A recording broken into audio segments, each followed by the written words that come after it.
Materi kita kali ini terkait dengan akuntansi untuk treasury shares atau saham treasury. Nah, akuntansi untuk treasury shares di sini akan kita bagi menjadi dua, dalam aspek pembeliannya dan dalam aspek akuntansi untuk penjualan saham treasury. Perusahaan sering membeli kembali saham yang beredar di pasar. Saham perusahaan yang dibeli kembali oleh perusahaan inilah yang disebut dengan treasury shares.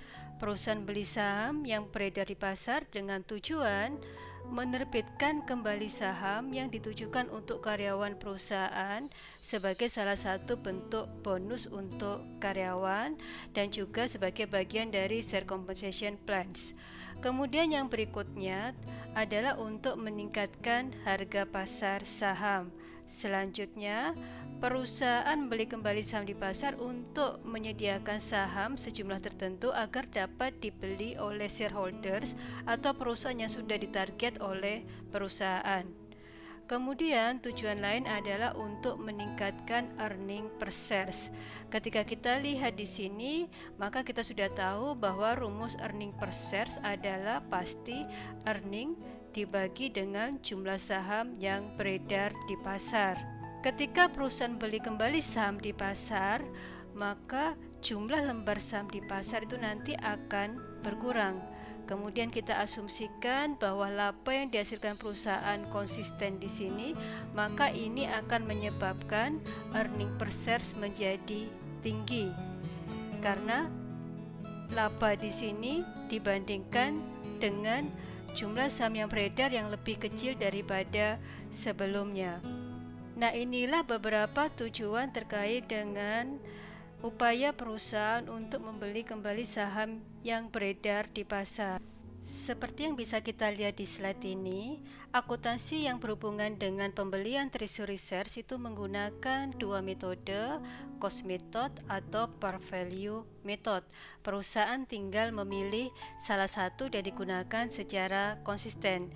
Dua metode ini diperbolehkan oleh standar akuntansi keuangan. Namun yang paling sering digunakan oleh perusahaan adalah cost method. Kedua metode ini sama-sama memperlakukan treasury share sebagai kelompok ekuitas yang juga sebagai kontra account dari ekuitas. Hal ini berarti treasury shares itu akan mengurangi nilai ekuitas. Jika kita ilustrasikan akuntansi untuk penjualan saham yang sudah kita pelajari, ketika kita menjual saham, kita selalu menjurnal kas pada share capital.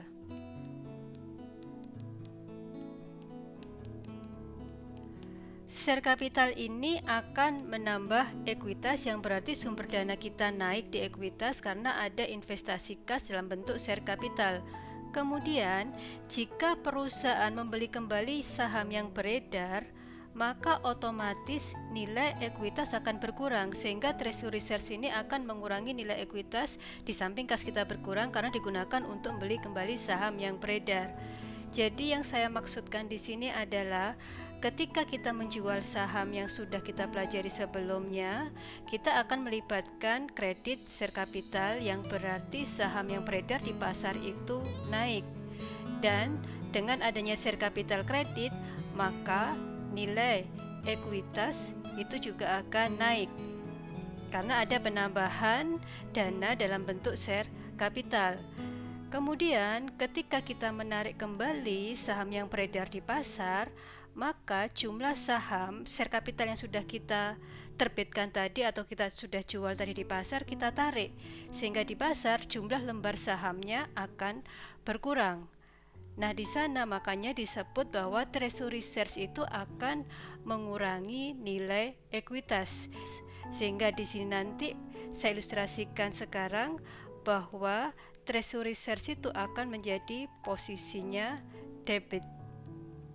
Kemudian kreditnya adalah kas. Ini contoh yang sederhana. Untuk lebih detailnya kita akan pelajari di slide selanjutnya.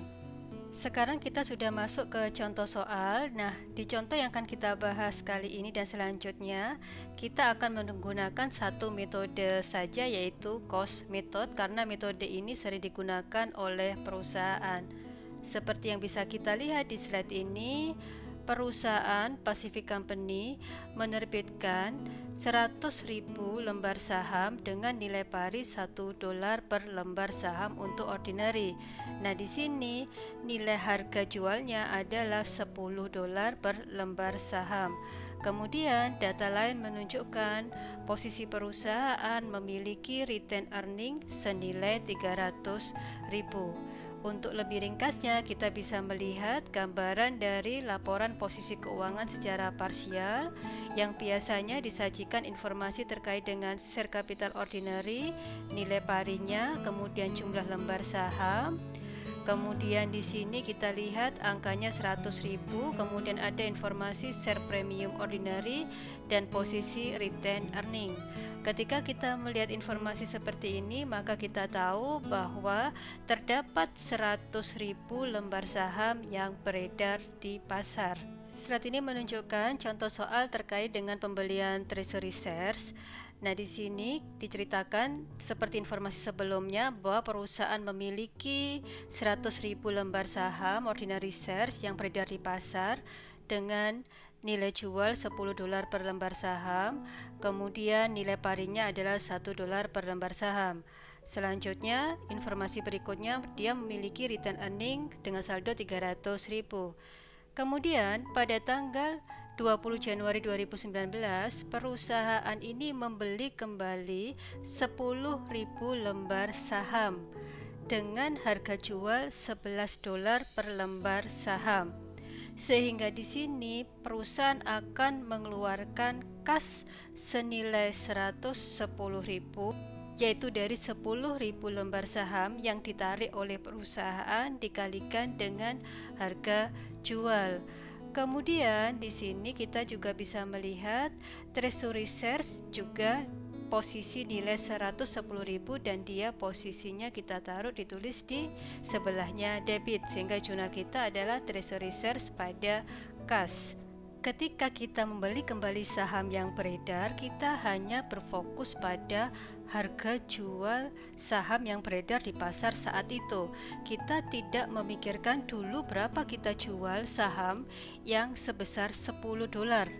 Jadi kita hanya berfokus pada ini. Ini sama saja ketika saya beli saham yang beredar di pasar, bukan treasury shares, sehingga saya pasti belinya di sini, pasti saya kurangi kas. Kemudian saya mendebit sejumlah berapa yang saya beli di pasar. Jadi saya hanya berfokus pada harga jual dari treasury shares.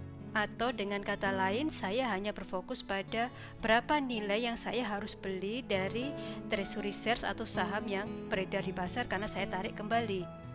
Jurnal yang sudah kita buat terkait dengan pembelian treasury shares atau penarikan kembali saham yang beredar di pasar pasti akan mempengaruhi informasi dalam laporan keuangan di kelompok ekuitas. Seperti yang bisa kita lihat di slide ini, untuk kelompok ekuitas kita tetap menyajikan informasi terkait dengan share capital ordinary yang dulu kita terbitkan atau kita jual dengan nilai pari $1 per lembar sahamnya. Kemudian kita juga memberikan informasi terkait dengan dulu kita terbitkan berapa jumlah lembar saham. Nah, di sini 100.000 lembar saham. Selanjutnya kita juga memberikan informasi terkait dengan berapa lembar saham yang beredar di pasar. Karena tadi ada treasury share sebesar 10.000, maka yang beredar di pasar tidak lagi 100.000 tetapi menjadi 90.000. Jadi jika tidak ada treasury shares, maka informasinya adalah 100.000 shares itu issued dan outstanding, atau dengan kata lain 100.000 lembar saham itu yang diterbitkan dan yang beredar di pasar saat ini. Tetapi karena tadi ada treasury shares, maka tidak lagi 100.000 yang beredar di pasar, tetapi sekarang menjadi 90.000. Selanjutnya kita tetap memberikan informasi terkait dengan share premium ordinary dan return earning juga tetap. Kemudian ada di sini treasury shares yang menjadi pengurang dari ekuitas. Juga disebutkan terdapat 10.000 lembar saham. Kita mau menulis treasury share saja juga tidak apa-apa, tidak menggunakan cost of juga tidak masalah. Kita menulis langsung treasury shares dalam kurung 10.000 lembar saham dan senilai 110.000, sehingga sekarang total ekuitas kita menjadi berkurang sebesar 110.000, sehingga saldo akhirnya adalah 1.190.000. Jadi inilah yang terkait dengan akuntansi untuk pembelian saham treasury.